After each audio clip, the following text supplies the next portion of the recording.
இங்கு நடைபெறுகின்ற அக்னி வசந்த விழாவிலே பெரும் திரளாக வந்து இந்நிகழ்வினை சிறப்பிக்குமாறு உங்களை இருகரம் கூப்பி வேண்டி விரும்பி கேட்டுக்கொள்கிறோம். மீண்டும் மீண்டும் தெரிவித்துக் கொள்கிறோம். இத்திருவிழா நாம் ஒன்று சேர்ந்து ஒன்று கூடி செய்யக்கூடிய ஒரு அற்புதமான திருவிழா.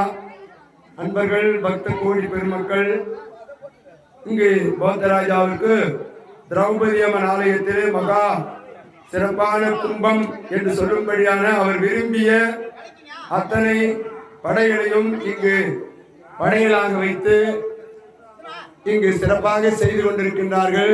நமது திருவண்ணாமலை மாவட்டம் சேத்துப்பட்டு வட்டம் ராந்தம் கிராமத்தில் வெகு விமர்சையாக இந்த பௌத்தராஜாவிற்கு கும்பம் போடுகின்ற பூஜை வெகு விமர்சையாக நடைபெற இருக்கிறது. பக்தர்கள் அனைவரும் அமர்ந்து இந்த நிகழ்வினை சிறப்பிக்குமாறு உங்களை இருகரம் கூப்பி வேண்டி விரும்பி கேட்டுக்கொள்கிறோம்.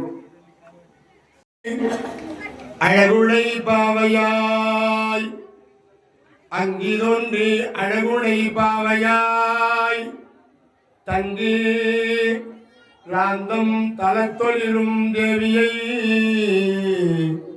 எங்குமாகி இறை செய்த பாண்டவரே பொங்குமாமலை பூவையை போற்றுவோம்.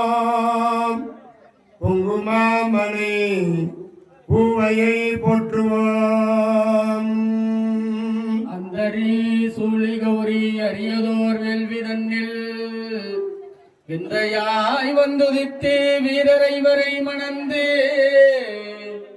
விந்தையாய் வந்துதித்து வீரரைவரை மணந்து பைந்தொழாய் மாயனோடு பாரதம் முடித்த தேவி சுந்தரி நகரில் வாழும் திரௌபதா என் துணையதாமே சுந்தரி நகரில் வாழும் திரௌபதா என் துணையதாமே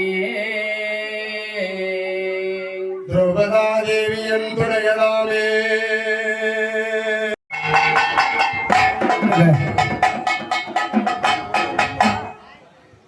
கொஞ்சம் கொஞ்சம் கட் பண்ணி இந்த பிள்ளையர்கள் வைக்கலாம்ல.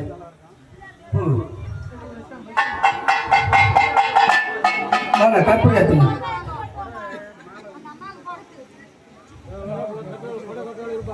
ஐயா வாங்க கட் பண்ணி எடுத்துங்க. திருவிழா செய்தால் கீழே விழாமல் இருக்கலாம். ஒரு விழா என்றால் விழுந்துடுவோம். 3 விழா இல்லவா? அதல சுதல பாதாள என சொல்லக்கூடிய 3 லோகத்தில் 33 கோடி தேவனை ஏற்றிக்கொண்டு இந்த விழாவை நடத்தி கொண்டிருக்கின்றார்கள். கடவுளாக இந்த விழாவை நடத்திட்டு இருக்காங்க. அவங்க சொல்லுகின்றார்கள், நாம் செய்து கொண்டிருக்கிறோம். அவங்க ஆட்டுகின்றார்கள், நம்ம ஆடிக்கொண்டிருக்கின்றோம். அவர் பாட வைக்கின்றார்கள், நாம் பாடிக்கொண்டிருக்கின்றோம். அவங்க பேசுகின்றார்கள், நம்ம பேசிக் கொண்டிருக்கின்றோம். கைலாயத்தை விட்டு இந்த பூலோகத்திற்கு வந்து மனிதர்கள் எப்படி பார்த்தார்கள். இயற்கை நிலையும் நல்லா இருக்கின்றது. எல்லாம் சுற்றி பார்த்தார்கள், தளர்ச்சி ஆகிவிட்டது. கொஞ்சம் சோர்வு கொடுத்து விட்டது அவங்களுக்கு பார்த்ததுனால. சரி, சோர்வு கொடுத்த நம்ம என்ன செய்யலாம், கொஞ்ச நேரம் உட்காந்து ஓய்வு எடுத்துட்டு பிறகு கைலாயம் செல்லலாம்னு நினைத்தார்கள். யாரு? ஈஸ்வரனும் ஈஸ்வரியும் அப்படியே அமைத்து அது மீது அமர்ந்து கொஞ்சம் ஓய்வு எடுக்கலாம்னு அவர் ஈஸ்வரனாகப்பட்டவர்